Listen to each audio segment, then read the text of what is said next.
You're on mute, Dion. Oh, yes. Thank you, Andy. That always helps. Okay. You know, I do that on purpose, is to get a smile on all of your faces. Okay. Hello, everybody. Welcome this afternoon. This is number 6 in our 11-week webinar series about Edge to Enterprise, our AVEVA 2020 releases. And today we're talking about our cloud solution Insight. And we're very privileged to have with us Darren Fraser, the AVEVA Insight product manager. Hello, Darren. Hey, Dion. How you going? I'm doing very well. Well, it Excellent. sounds like you certainly sound like you're from somewhere else. I'm not sure exactly where. Yes. The greatest country in the world. Am I allowed to say that? I usually, most English people make convict jokes, so I try and get my own back when I can. Yeah, I am from Australia, just north of Sydney. So it's okay, great. And you look after Insight for AVEVA. You basically manage the product. Okay. Yes. Great stuff. Well, thank you very much for taking the time. I know it's late in the evening there. It's a pleasure. There, right? It's about 11 at night. And then, of course, also joining us is our very own Andy Graham, who's our solutions manager. Hello, Andy. Hi, Dion. And your accent sounds more familiar. Yeah, not familiar in terms of where you're from, but yeah, certainly to people on the call, I'd expect so. Okay, good stuff. Well, thanks a lot to all of you for joining us this afternoon, and for all our attendees. Really nice to have you all here. Well, let's get straight into it. I think one of the things that is changing is our branding. Now, a lot of you would be familiar with the Wonderware brand. I grew up with the Wonderware brand. For the last 30 years that I've been involved with Wonderware, the brand has been synonymous with our industry. But there's a bit of a change. You know, change is always good. And you, of course, all will know about the AVEVA.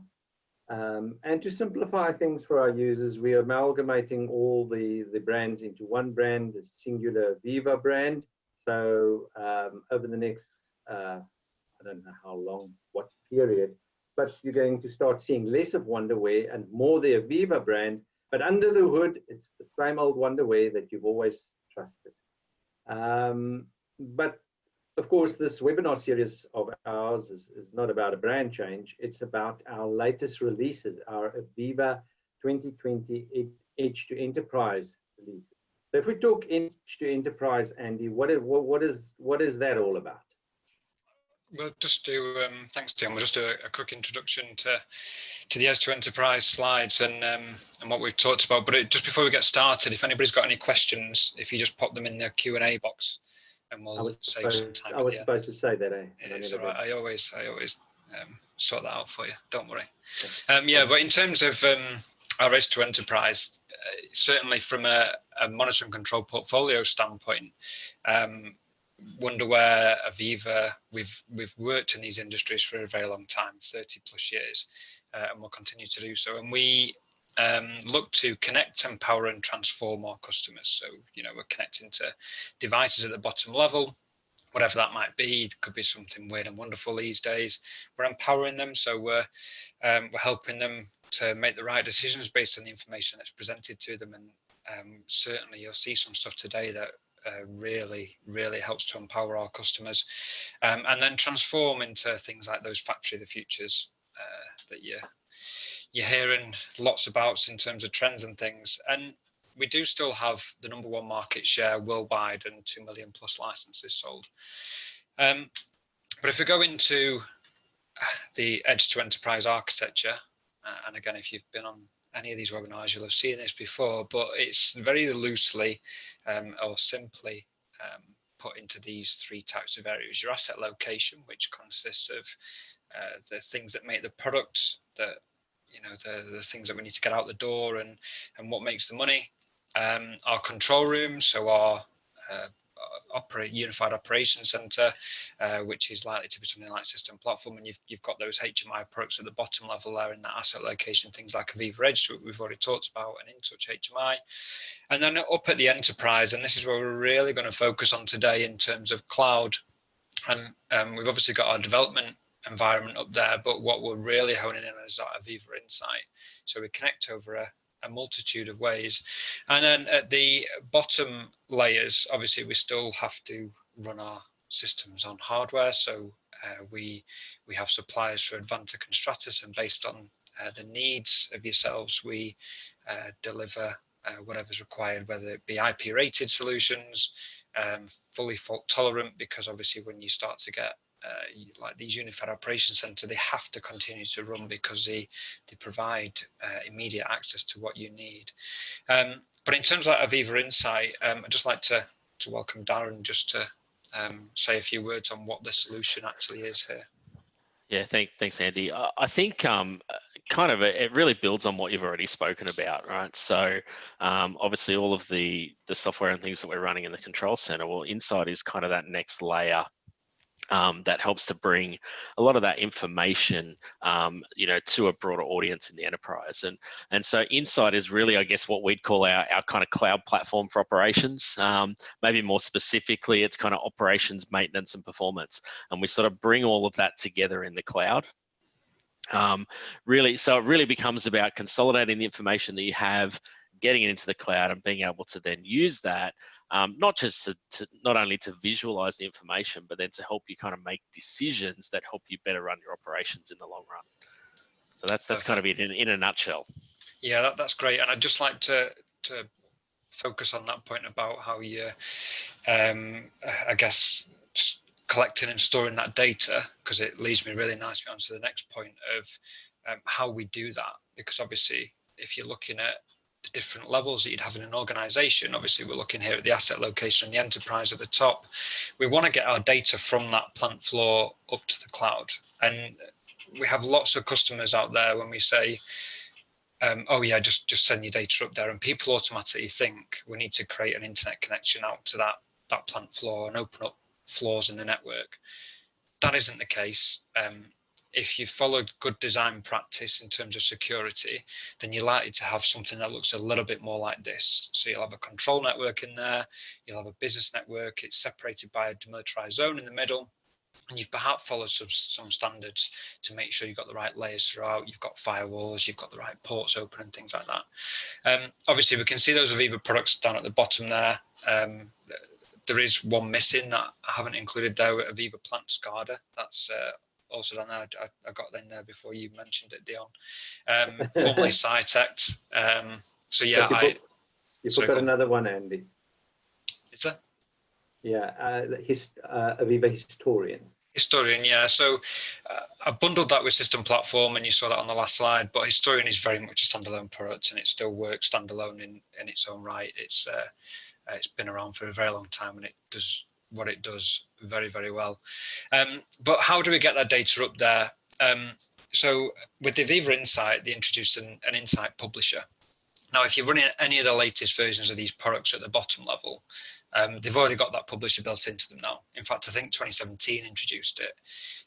So 2017 and 2020. But if you were there before, the Insight publisher is a standalone. You can download it standalone and connect to it, even an older piece of our AVEVA portfolio to do that. And what they've also done as things have evolved is introduce something called a demilitarized zone secure link, which effectively means you can then go through a proxy, but this DMZ secure link is managed then by AVEVA, so it's a managed whitelist, and it's digitally signed to prevent any tampering with it. So you can then get that data outbound securely from that control network straight through that DMZ. But I guess that's not all, because obviously we have people with lots of different things at the bottom layer there. So it could be a third-party SCADA. You know, there's lots of them out there. We could be connecting to some of these new devices that are coming on the market. your IoT devices, and there's lots of things coming up. I put a few question marks in there just to say that there's hundreds of different things. Now, we have worked with customers that have these types of solutions, and we've used our Insight Publisher, but there tends to be a couple of jumps that you'd need to get to do that. So you'd need some sort of driver in there, and obviously we supply drivers that communicate to all these types of devices, and then you'd use the Insight Publisher to connect to that driver and so on and so forth.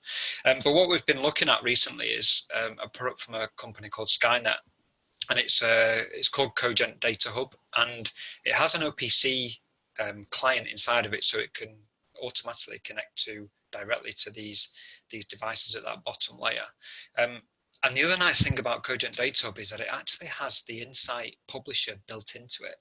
So you can select the items you want to connect to at the bottom layer, and then it uses a slightly different technology through tunneling, so you don't need to open things like firewall ports, and you don't have to manage VPNs and the likes, up to their own data hub in that DMZ.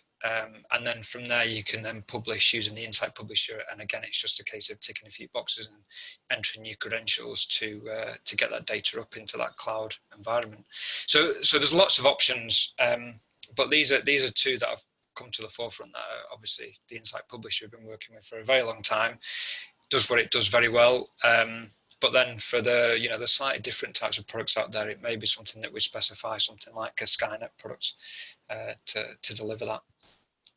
I guess what we can do now is get into a bit of a demo. So I'll show the Insight portal, and what I'll just minimize that so you can see the URL at the top, and you'll see that I'm connecting there to online.windowware.eu. So this means it's talking to our EU data centers, which reside in Amsterdam and Ireland. I'm sure Dan would correct me if I was wrong with any of those things.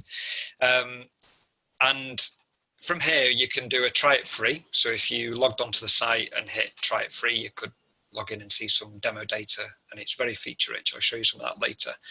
You can sign up, and actually if you do sign up and you wanted to try some of your own data, it'll provision all the stuff on the cloud for you, so you can start to utilize it, and you can start to actually store your data in a few different ways that I just talked about, and then you can sign in and start to use it.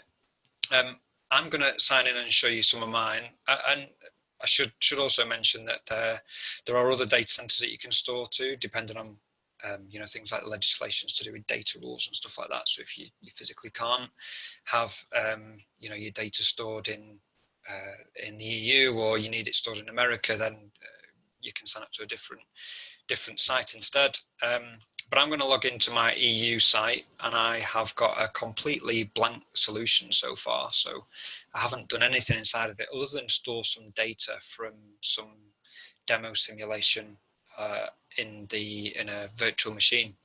So this is what you're presented with when you first sign in.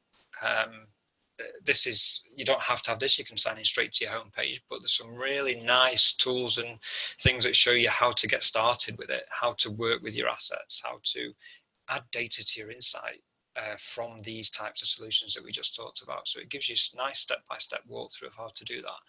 I can obviously check that so we don't see that screen on startup, and actually we can go to our homepage. And as I said, it's completely blank, so I'm not seeing anything. So I'm storing data from our infamous reactor that you've probably all seen in the past. So I'm going to start searching for some details, and the search is intelligent, so it will start to automatically populate as soon as I start to type in there, and it searches things like data, descriptions, engineering units. But I want to see the data for my reactor 31. So if I include all tags for there, I'll click this, and it will automatically display a status board. It just pops up on screen to show us what the latest values are, a slight trend. If it's an analog value, you can see I've got a gap in data there where I redeployed and restarted. Tells you things like discrete tags, but actually I want to see it in a line chart instead, so I can very quickly just change what type of chart I'm going to look at instead, and see that over a few different axes. I'm going to change a few things here, so I don't want to see all these tags. I'm going to remove a couple of them. So if I include a couple of discretes. That'll probably do us for now. And I'm going to change my time frame to the last hour so that it's not so lumpy. So I've got data, should I say. And it's building up to be just a very simple but feature-rich trends. And we've actually got mixed data on there, so you can see like a Gantt chart associated with it as well. I can change the axes, so I can have single, multiple, stacked axes. I'm going to keep it as stacked. And one thing that always gets asked is, can I see this data in CSV? Well, yes, you can. I can just very quickly go to the share button here and hit download, and I can extract it to a CSV file. And then when it's done, I can open it, and we get all the values that are displayed on screen in a CSV file for us. So that's one way to do it. I can, when I go to download, I could go to Excel Online, and there's a few different manipulations you can do with that. I won't go into that detail just now, but you can do things like aggregated data, so you can look at 15-minute averages and things. But what I really want to do here is save this information. So I want to be able to refer back to it. So I'll give it a name. I'm going to give it a keyword, and you'll see why a bit later on. I can share that, make that visible to just me. I can make it to the entire team. There's only me using this at this point, so just leave it as is. And that's my details saved. Now, I might want to do something slightly different. So actually, I'm going to look at a bar chart or a column chart instead. And you can see, I see these two values over these two tags, should I say.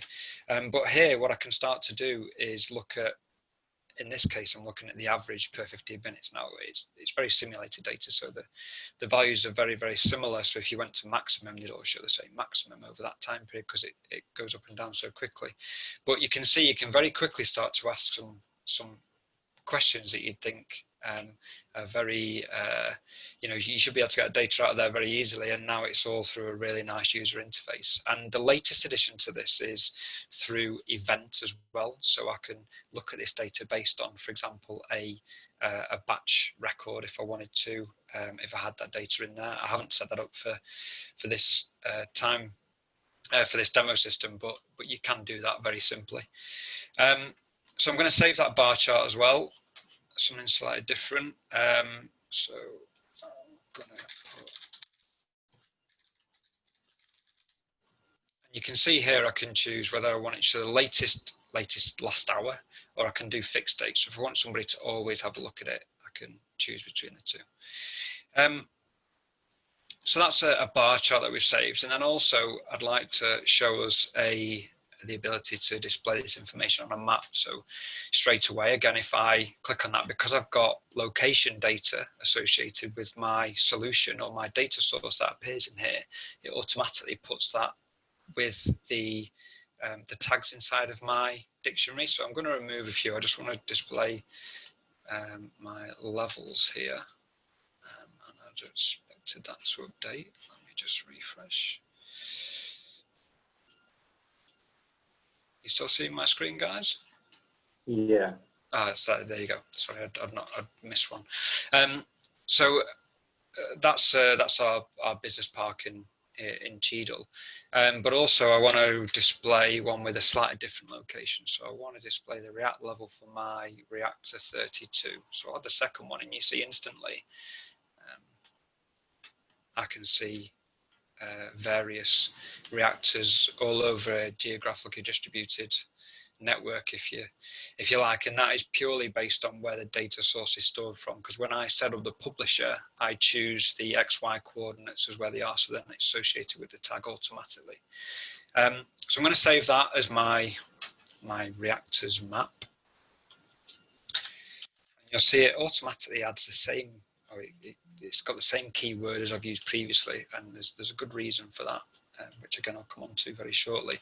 And the last thing I'd like to add to this is a graphic. So what I'll do is I'll go to here, and there's no graphic associated with this as of yet. So what I'll do is hit the create button, and it'll create a graphic composer where I can actually physically enter information, drag a graphic. So this is a static PNG value. I'm just dragging it off from my desktop here, and I can see a tank on screen, and then from there I can start to add whatever I'd like to, really. So there's some nice cards that you could add in. I mean, you could just make up a graphic based on cards. So I'll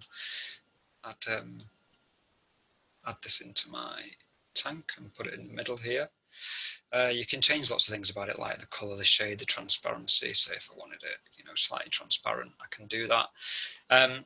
But the interesting part about it is that obviously I want to display my levels and my temperatures on top of it. So in this case, I'm dragging the reactor level on here.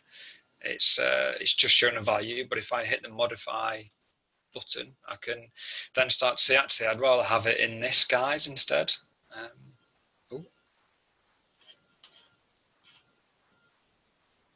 Just reloading that. It's a bit strange. Didn't do this before. It's nothing like doing a live demo, is it, guys? It's the way of the world. It is. Just start that again.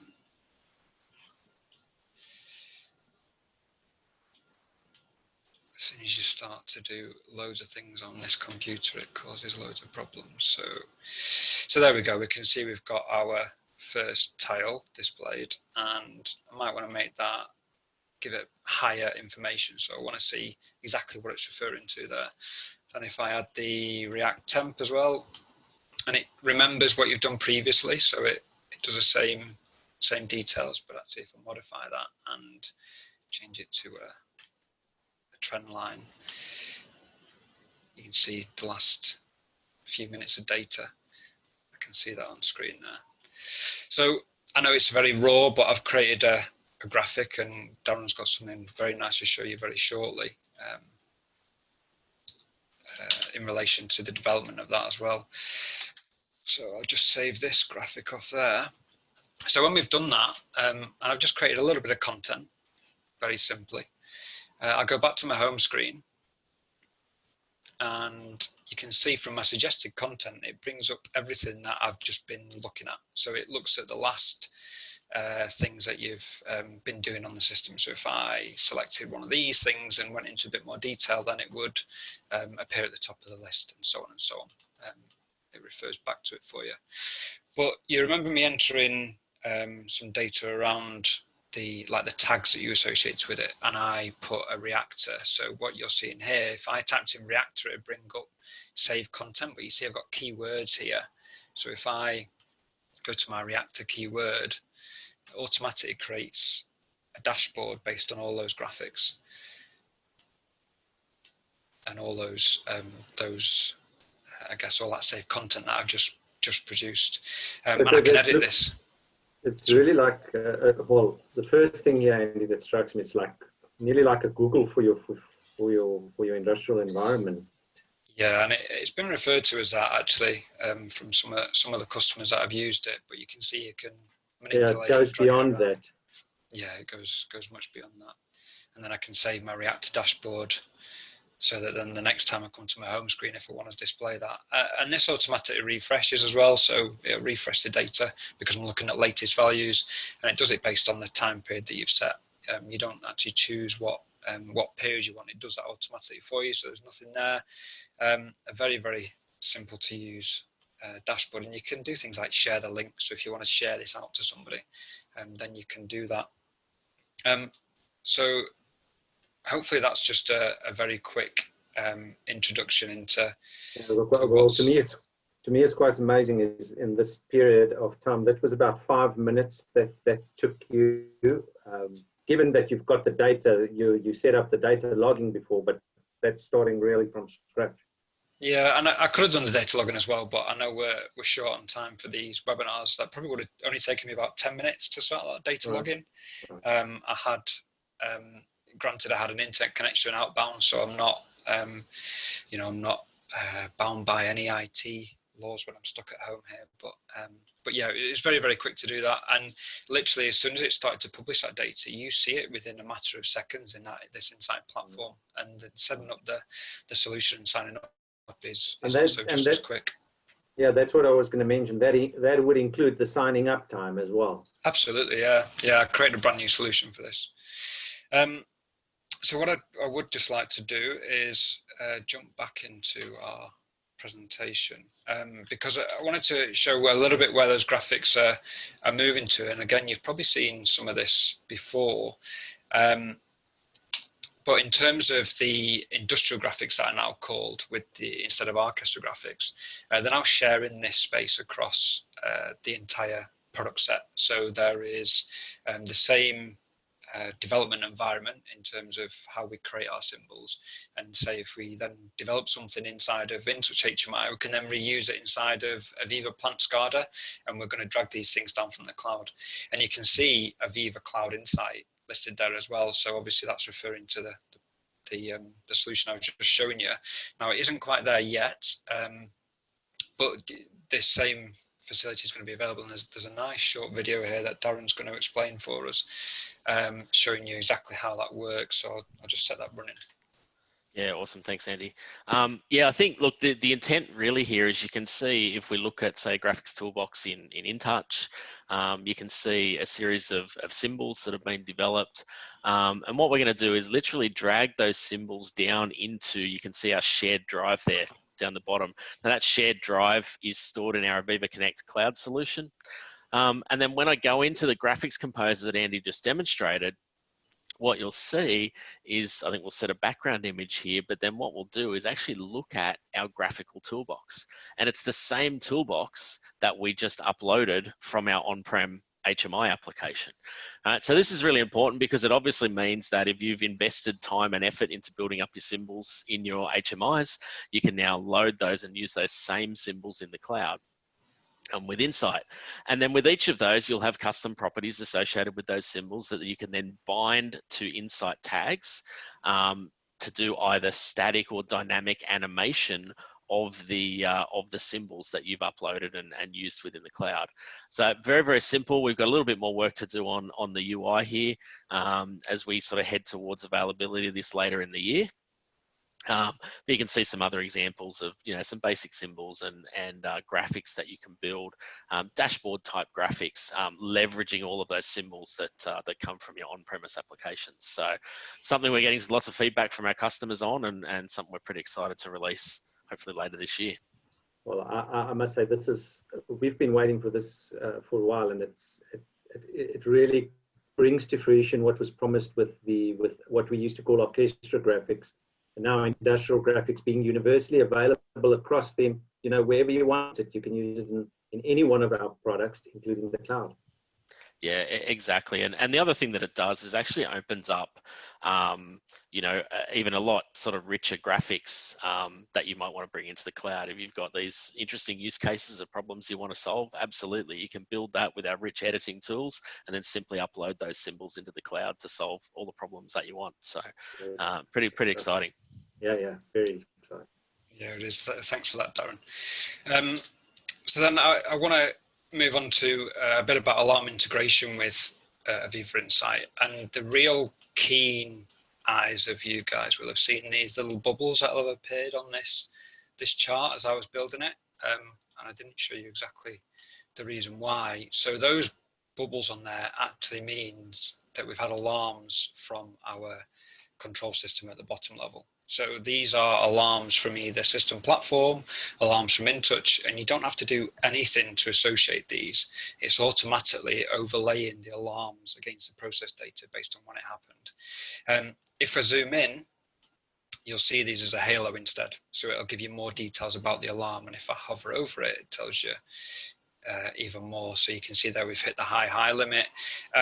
If, for example, and I haven't got anybody acknowledging these alarms because it's just a simulation, but if there's an acknowledgement there, it'll also tell you who acknowledged it, what time was it, what was the reason behind the alarm, and why did they acknowledge it then. It stores all of that automatically for you.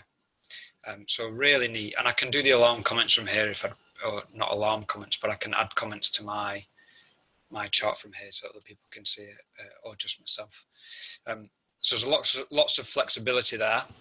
And it isn't just that, this is evolving. So this was obviously one of the first stages, and this has been around for quite some time now anyway, but Darren again has got something really nice to show us from the alarm summary page, which is coming to this solution very soon, I believe. Yeah, absolutely. So this is probably in the next few weeks, actually. We've just gone through some final testing with our team over the last few days. So this is really an extension of what Andy just showed. Really, we had the alarm overlay capabilities, but we had many of our customers sort of saying, look, you know, I do still like the old kind of, you know, tabular views of these alarms. So this is an alarm view that you'll be able to see within Insight, as I said, in the next few weeks. A few key things to look at. You'll see it's tied to the asset hierarchy of Insight, so I can actually, you know, look at different areas of my system and drill down and reload excuse me, those alarm pages and all the information associated with it. You can see alarm counts, and I can go, you know, and scroll through multiple pages. A few other interesting things, I guess, you know, the spark line that we've added here kind of shows you the performance of this, you know, the underlying data source over the time period displayed on the trend. So you can kind of see this spark line over the course of today, give you a bit of an idea of whether this alarm's occurring frequently or whether it's just something that's occurred once or twice. So helping you to do that analysis really quickly. Also showing you how long were the alarms unacknowledged for, in this case, not very long. With some of our simulated data, and also things like the actual alarm limit and the value as it transgressed that limit. So at a glance, understanding of how has that alarm been performing, you know, directly from here. So you know, a lot of good capabilities here, and should nicely sort of complement what we already have available in the trends. Fantastic. That, yeah, it's again, it's something just to help you to enable the customers to understand what's happening with the facility, isn't it? Yeah, absolutely. Okay, so I'll just take sharing back off you, and what we're now going to move into is our OEE integration that now appears inside of AVEVA Insight, or again, this is something that's been here for a long time. I'm just going to switch to a different solution because I haven't got it populated inside of my my demo system there, and this is the actually part of the Try It Now feature. So that Try It Now that I showed you on the original screen when you are signing in, and what this does is show you your downtime occurrences for a particular asset. So the way this has evolved, if I just go back over some of the history, is it was first introduced as a completely manual system, probably looking a couple of years back now, and what that allowed people to do was at least digitize their downtime occurrences. So those people that were on plant and they were fine stoppages, you know, you see their outfeed conveyor belt broken, all those types of things, they'd normally be written down in a paper-based system, or they'd be paper-based and transferred to some sort of Excel chart, and you're trying to make head or tail of it. So this was a way that you could physically go and choose what downtime occurrences, how long they were, and what was the reason. It evolved into an automatic system, so you can still use it manually if you'd like, but you can associate these downtime occurrences with tags that exist in the plant floor, so then I know exactly when that occurrence happened. I can even associate downtime reasons with it, which will obviously give us more information about it. And I can't physically select one, but I can show you how that works. So if it hasn't, for instance, done it automatically, a person could go in and they could go and edit this manually. You could change the time frame if you'd like to, or you could split that if you know that the time is split between actually for part of it was down and part of it was being maintained. Then you can do that and change that event. But to get true OEE figure, we're just looking at actual downtime here, so whether the machine is available or not, the planned and unplanned stoppages. If I go to perhaps this one, you can see our OEE figure because we're in a production run. We also need the performance, so whether it's running at 100% performance or whether it's actually slowed down, there's bottlenecks on the line, or there's something that is causing that problem, and what are the reasons behind it. So that gives us that percentage. And then the quality, so we also need to understand the production events. So it's what's our ideal target rate for the number of products that we need to produce, and where are we in that production run. So again, this can be good production that I could either manually enter, this is how many cases I've produced, or again, it could be automatic based on a value that's coming from your system so that it understands. And then we have associated data, OEE data properties with it as well. So that will then give us, we manually enter the things like the work order information at this stage, but I presume at some point they'll be linking out to ERP systems to bring that information down in the future. But these types of things and the utilization, the availability, performance and quality then gives us that OEE figure. And this is available throughout the entire system then when you've got that there. And what it starts to do is bring up, things like reasons and the top 10, the top 5 reasons for when these things failed, what was the time that it took to do that, so we can start to knock some of the top ones off the list, and actually we can hopefully prevent it from jamming in the future, and then that will obviously increase our uptime and get more products through the door and hopefully hit our production, so then we can increase that OEE.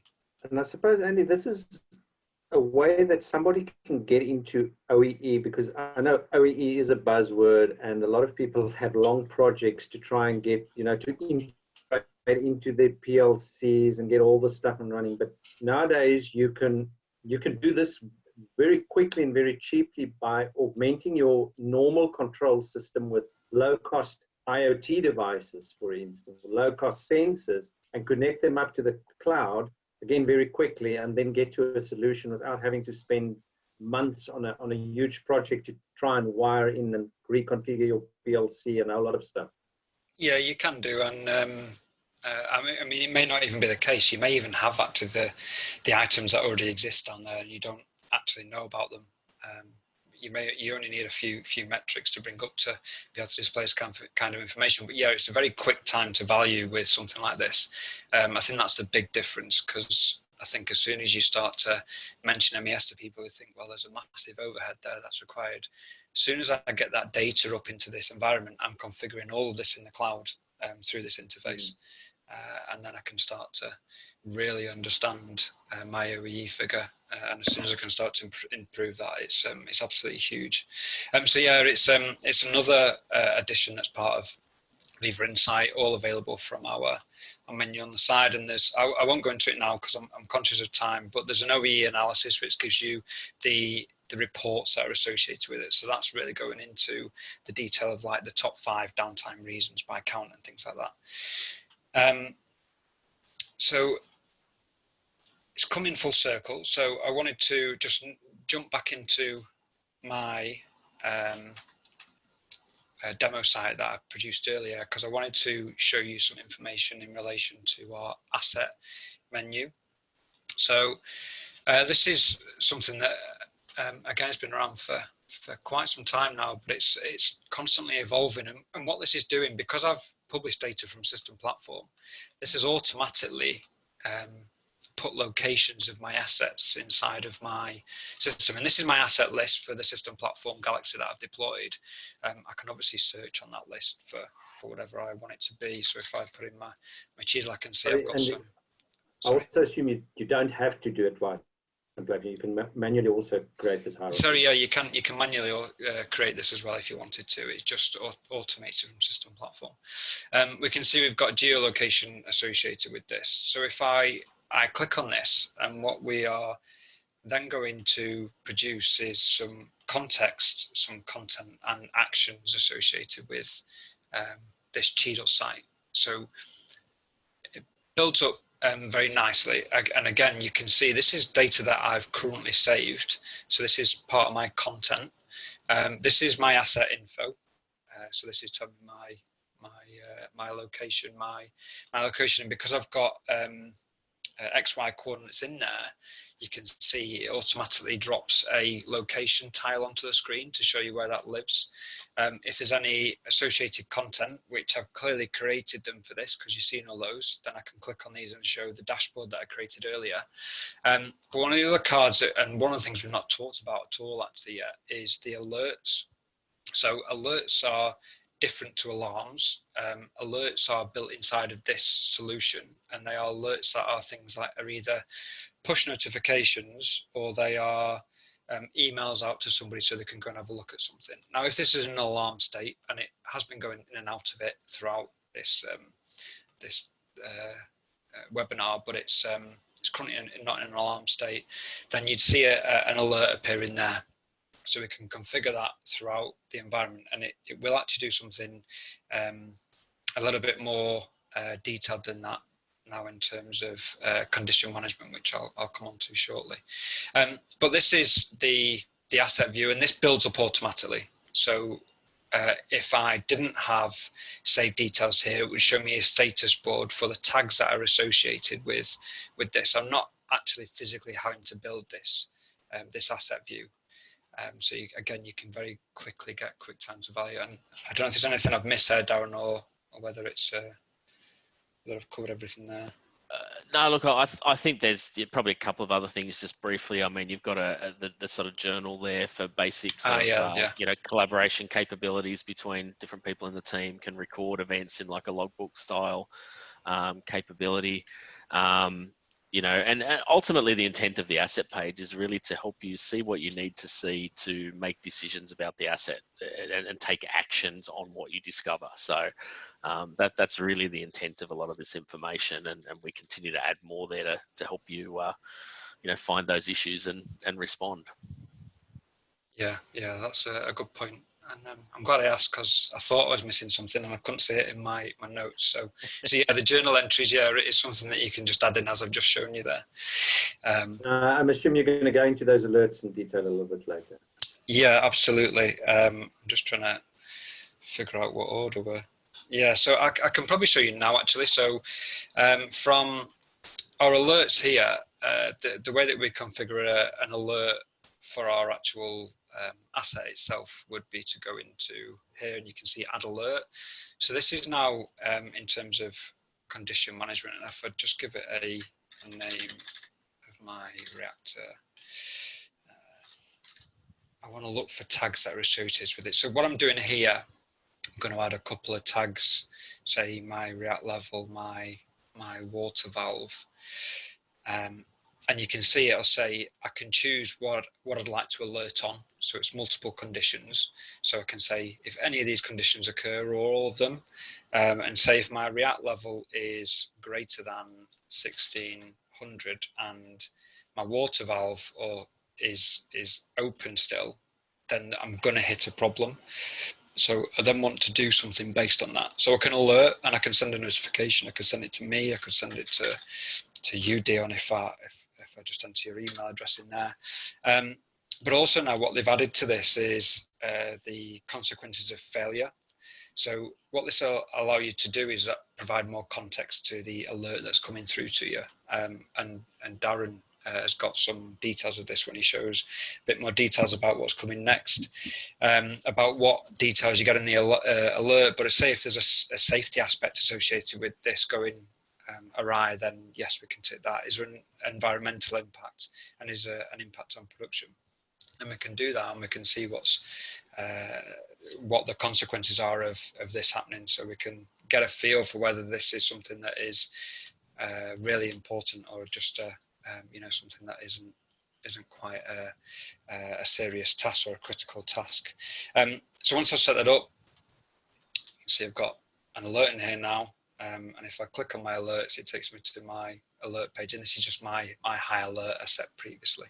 And coincidentally, actually, while I've been going through this webinar, I know it's been working because I've been getting these alerts appear on my watch as well. So they've been popping up saying I've got a reactor high level alert, because it uses that push notification technology. And Andy, is it possible to integrate this like alert or condition based alerts into other systems?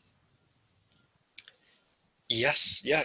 Do you mean like outbound to Yeah, I want to integrate it into ERP more into my yeah. So you can schedule that, and I think Darren's going to go into a bit more detail around that.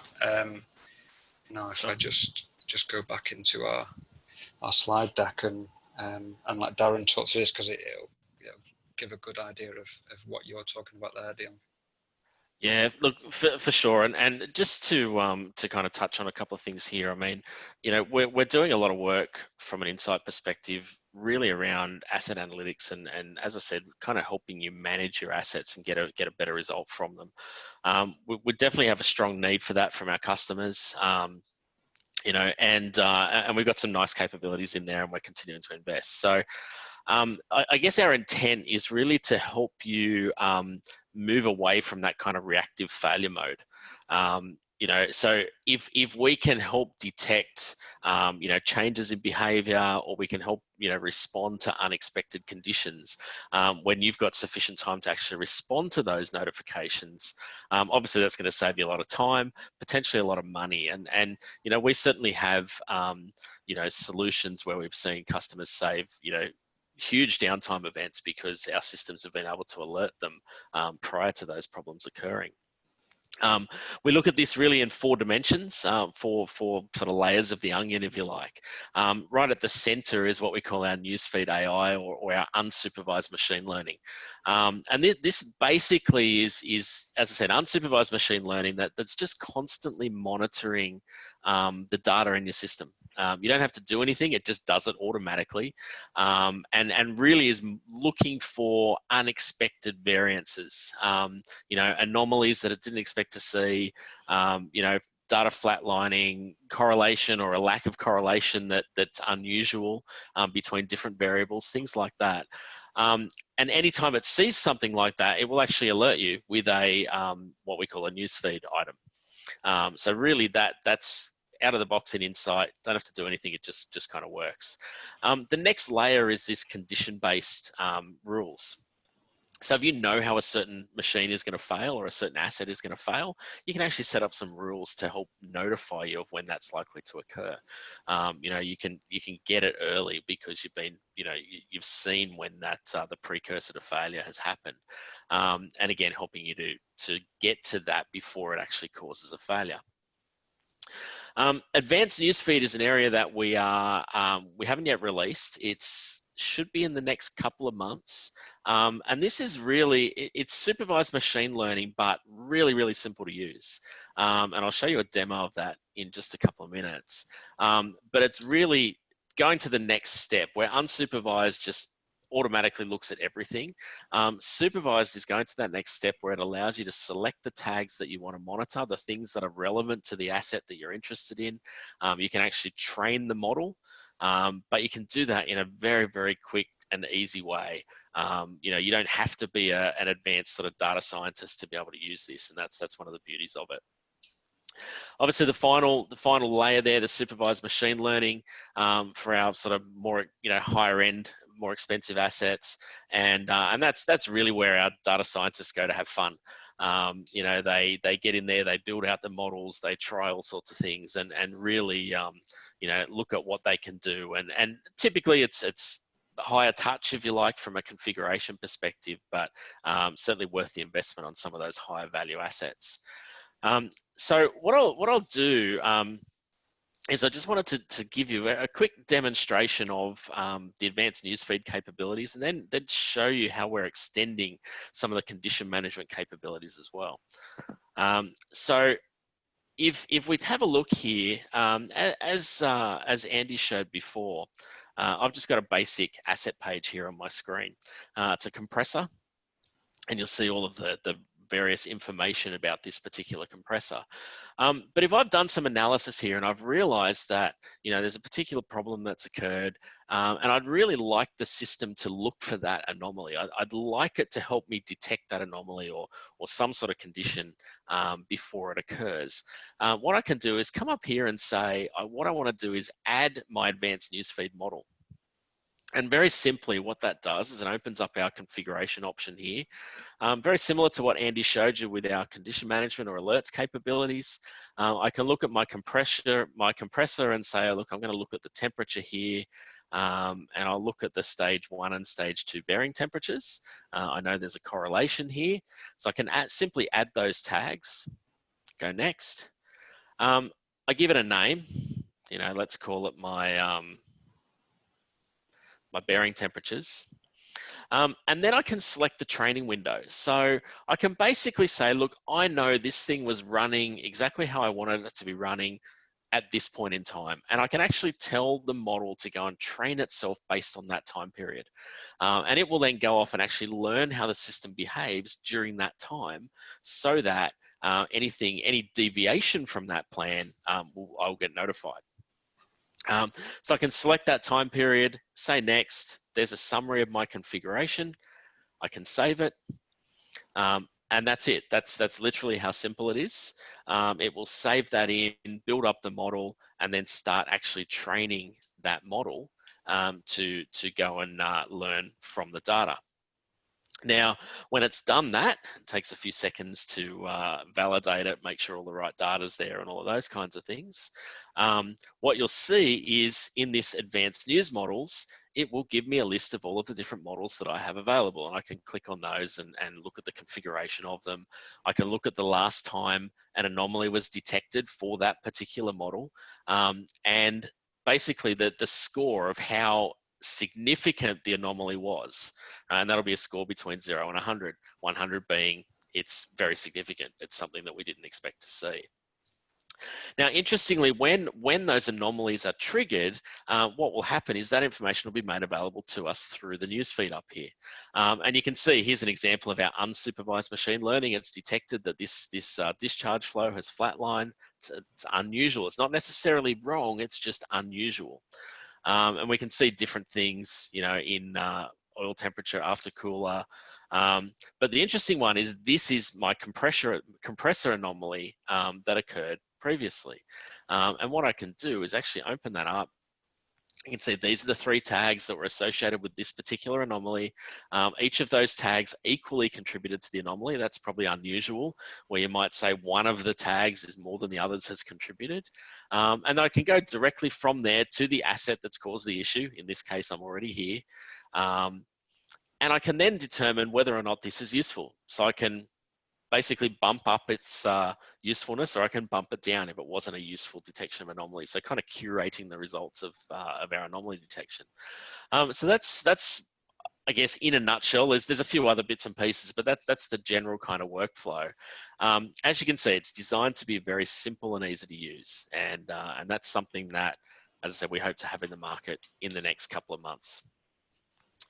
The next sort of extension to this really is what we call our asset library. And I'll go quite relatively quickly through this. I know we don't have a lot of time. But if you look at our asset information here, you'll see that this asset is a reciprocating compressor, and it's an alternating current electric motor. Now, these are standard asset types from our asset library. Now, what that actually allows me to do is that when I set up an alert, I can actually leverage information from that asset library based on those asset types. So for example, if I go and look at the alerts in my system, I've set up one previously to save us a little bit of time.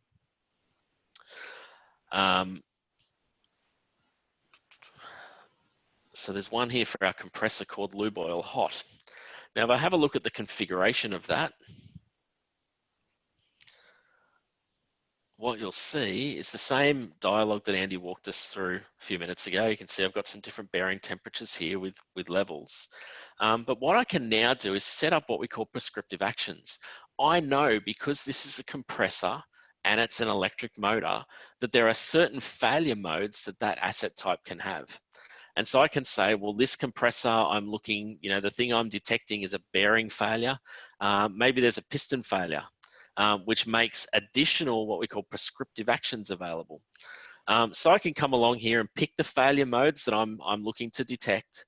And then I can set up my prescriptive actions here. And these are actions designed to tell our maintenance crews what they should be looking at and how they should potentially look at resolving these issues. And these are libraries of content that we've built up over years of working with customers. This came through a company that we acquired, and we're building this up and making this available again in the next couple of months. You know, to provide these prescriptive actions for all the different types of assets that you may have. I can add my own custom prescriptive actions. If you've got special things that are unique to your environment, you can do that. But what actually happens then is when I get sent this notification, not only do I get my normal email or you know, mobile notification that says that there's a problem that occurred, but I'll then get in my email, again, one that I prepared earlier, is you can see this is the fault that occurred. You know, we went past the conditions that I've configured. In there, it has the safety, environmental, and protection consequences of failure that Andy described before, but it also tells me the prescriptive actions that my maintenance crew should follow in order to look at, you know, the resolution for this particular problem. And so this is really where we're trying to add that additional value that's much more about how do we help you identify and resolve the issues as opposed to just telling you there's a problem. And I think that's a key transition that we're looking to make. Sounds good. I think I'll pause there, Andy. Yeah. No, that's fantastic. Yeah, thanks for showing that. And it does lead very nicely on to, I suppose, the very last part of the webinar, which is good because we are very quickly running out of time. And there are a couple of extra modules that you can bolt on to AVEVA Insight, and one of them is Predictive Analytics. Now, as Darren mentioned, this is really your, you know, your data scientist type of user that would look into this in more detail. What Darren was describing there was that prescriptive action on the very right-hand side. If you look at the way that these blocks build up, we've obviously got our real-time data handling at that bottom level. We've got our historical, which we've done an awful lot of in showing you a bit of the AVEVA Insight. I suppose you could argue the news feed and the advanced news feed is an element to that predictive, but what I'm referring to here is a little bit more than that. And this is due to some research that has come back that says that you know, the most likely failure is just a random failure. It isn't just an age-related failure as people once believed. And the reason behind that is because from a traditional monitoring perspective and things where we were setting things like limits on tags and setting alerts when it goes over a certain threshold, how often does it actually hit that and what damage is occurring to the device? Whereas predictive asset monitoring is about building up those models to understand the asset, and normally high value assets, again, as Darren mentioned earlier, so that you can estimate what a signal would be and prevent this from happening, so you could maintain it before it did actually occur.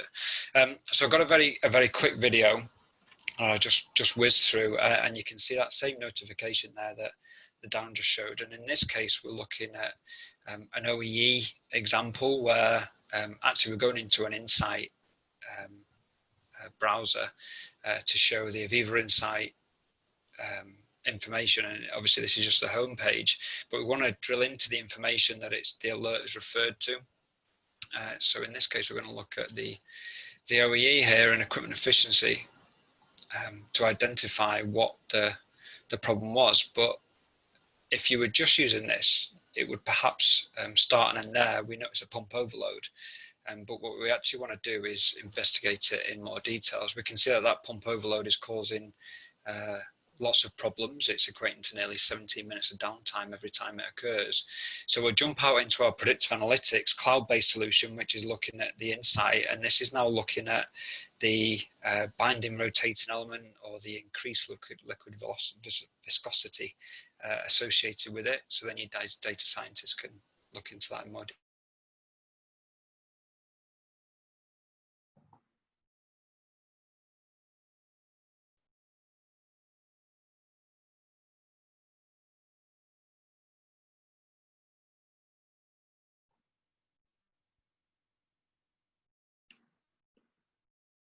I seem to be frozen.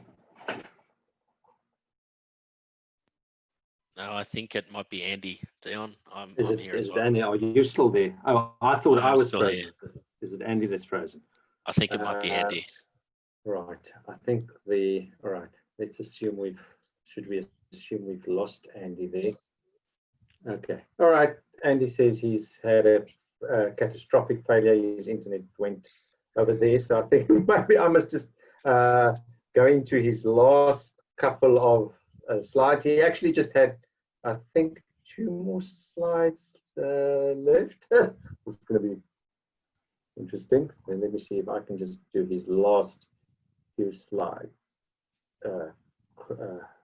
quickly, if I can see here again how you let me do this thing.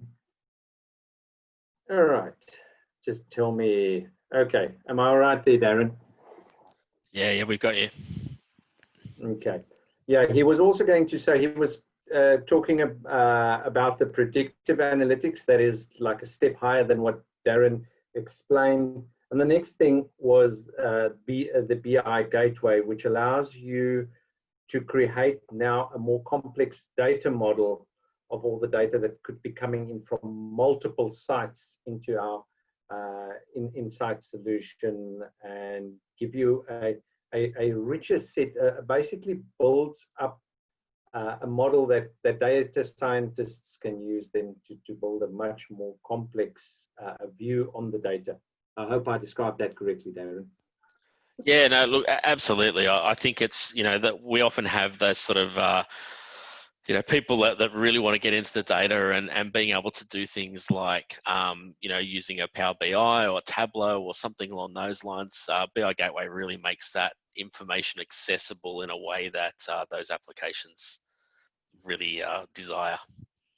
Right, and yeah, he was going to show here the different, the data that is could be collected. So this is mostly the stuff that you've already seen, data being collected by Insight. And then what the BI Gateway really does is to set up a data model of all of this and allow you to do a much richer analysis capability. As I said, it's add-on module available in here. So you basically go into setting up your measures and your dimensions. So if you're familiar with BI tools, this is very familiar with people in that environment, and allows you to slice and dice all the information associated with your data. But let's go past that and get onto the licensing. I see our time is quickly running up with all that interruption. Darren, maybe you should just go for us into the licensing. Yeah, no problems. We've tried to keep the licensing very simple. Really can be licensed in 3 dimensions. You choose the plan that you want. The plan is typically underlying things like, how many data points do you want to log? How quickly do you want to acquire the data? How long do you want to store it? Things like that. So that's the plan. You can then add on additional modules if you want. So as Dion and Andy spoke about, Predictive Analytics is a module, BI Gateway is a module. So if you want that sort of more advanced capability, you can add that on. And then however many users you want. The nice thing about the user model is it's based on a monthly active user.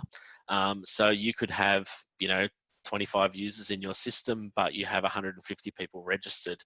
If a group of those people only log on from time to time, you don't have to pay for them if they're not using the system. So it kept it nice and simple. And yeah, as I said, very simple: plan, modules, users. If you remember those 3 things, it's pretty simple. Okay, I think we've just got a few minutes left, so let's just answer some of the questions that's been asked very quickly. Is it possible to write the alerts in CSV format, and the same can be imported in systems? And I think we missed that point, Darren, that there is integration. You don't have to write to CSV files, although Andy showed you could. you could actually do direct integration if you want to use that data. Yeah, correct. I mean, some of those things are nicely integrated today. I mean, we're actually working on integration to SAP and Avantis for work request management at the moment. But even if we don't have that integration, there's extensibility that allows you to, you know, to write alerts or to integrate those alerts into, you know, whatever systems you like, just using web APIs. So it's pretty, you know, anything's possible. There was a question here if we are going to bring it to if Insight capabilities is going to come to on-premise. Yeah, so we do have much of the Insight capabilities on-premise in our Historian web client. It's not everything from Insight in the cloud. Some of the technologies and things, excuse me, are only available in the cloud. A lot of our analytics, for example, is cloud-based. But in terms of things like dashboards, charts, and things like that, yes, that is available in the Historian web client on-premise. Next question was, when you share a link to the dashboard, what does the person you have shared the link with actually see, and what can they do? Depends who you share it with. So if you share it with another Insight user, they have full ability to use it. So they can look at, you know, they can look at the same charts, they can drill in from those charts into, or they can drill in from the dashboard into the charts and analyze the data underneath in the same way. So it's just like sharing, you know, with someone else who's got an account. Very simple. They can do everything apart from modify your dashboard. You know, they can use it, they just can't change it because you own it. However, if you do, we have a feature where you can do like an anonymous share. So if you want to put a dashboard, say, on a TV screen in the control room, or you want to share it with somebody who's not an Insight user, they can look at the data, but they can't interact with it, right? So they can't drill into the charts, they can't change any of the settings, they can only, you know, look at it in the format in which you've set it up. Thank you very much, Darren. And I think we've really, No problem. we've overrun a little bit in our time. So sorry, everybody, sorry for that. And Andy really left me in an awkward situation where I had to carry on with his presentation. But in any case, did the best that I could. But thanks a lot, Darren. It was really insightful, pardon the pun. And I see Andy is back. You just missed my pun, Andy. My insightful pun. Oh, that was a nightmare. There's always one. No problem. I just completed your PowerPoint. No problem. But thanks a lot, everybody, for joining us today. I mean, I'm sure a lot of you have got more questions about Insight and what you can do with it. Please get in contact with us. We will be contacting you afterwards, of course. So if you have any queries, questions, or you want to place that very important order with us, we'd be happy to talk to you later on. Thank you very much for joining us, and have a great afternoon. Bye, Darren. Bye, Andy. See you later. Cheers, Thanks, everyone. Darren.